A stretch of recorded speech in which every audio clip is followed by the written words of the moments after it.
चव्हाणांचा भाजप प्रवेश महाविकास आघाडीला सगळ्या घडामोडींकडे कसं पाहताय? बघा, अशोकरावांच्यामुळे धक्का तर बसलेला नाही, कारण मागच्या 6 महिन्यापासून यांची पावलं लक्षात येतच होती.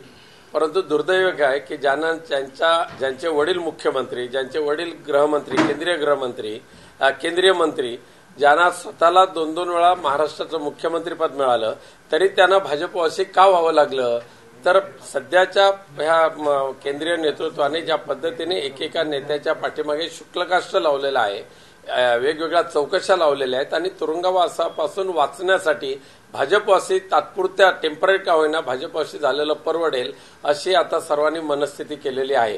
त्यामुळे अशोकराव चव्हाण गेलेले आहेत तिथे. पण जागा वाटप किंवा एकंदरीत ज्या काही जागा येणार आहेत महाविकास आघाडीच्या त्याच्यावरती परिणाम होईल अजिबात नाही.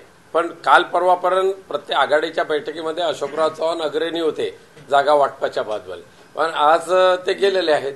पण त्याच्यामुळे फरक काय पडणार नाहीये. आघाडी मजबूत राहणार आणि आघाडीचा जागा वाटप सुद्धा एक चांगल्या पद्धतीने होणार. अशोक चव्हाणांचा पक्षप्रवेश आजच सांगितला जातोय आणि काही आमदार सुद्धा त्यांच्यासोबत भाजपमध्ये प्रवेश करू शकतात. आता राज्यसभेच्या निवडणुका आलेल्या आहेत. घोडाबाजार तर खूप मोठा आहे, त्यामुळे दामदुप्पट घोडाबाजार सुरू झालेला आहे. फक्त एकच आहे की माननीय पंतप्रधान नरेंद्र मोदींच्या नेतृत्वाखाली एवढं मोठं भाजप वाढलं तरी सुद्धा इतर पक्षाचे नेते घेऊन भाजपाला सावरावं लागतं. हे नरेंद्र मोदी साहेबांचं दुर्दैव आहे. गिरीश महाजन असं म्हणतात की कदाचित एकनाथ खडसे सुद्धा भाजपमध्ये परत येण्यासाठी इच्छुक आहेत म्हणून. ज्यांना जायचं असेल तरी भाजपमध्ये जावं, पण एक मात्र नक्कीच संविधान बचाव हे आंदोलन ज्या इंडिया आघाडीने सुरू केलेलं आहे, ही इंडिया आघाडी यशस्वी होणार. नारायण राणे आणि भास्कर जाधव यांच्यामध्ये आरोप प्रत्यारोपांच्या फैरी जडत आहेत. त्यातच निलेश राणे यांचा टीजर लॉन्च झाला की जो तू ताकदनसते गुवाहाटीमध्ये येणार काय? हे असले फालतू फडतूस माणसाला मी उत्तर देत नाही.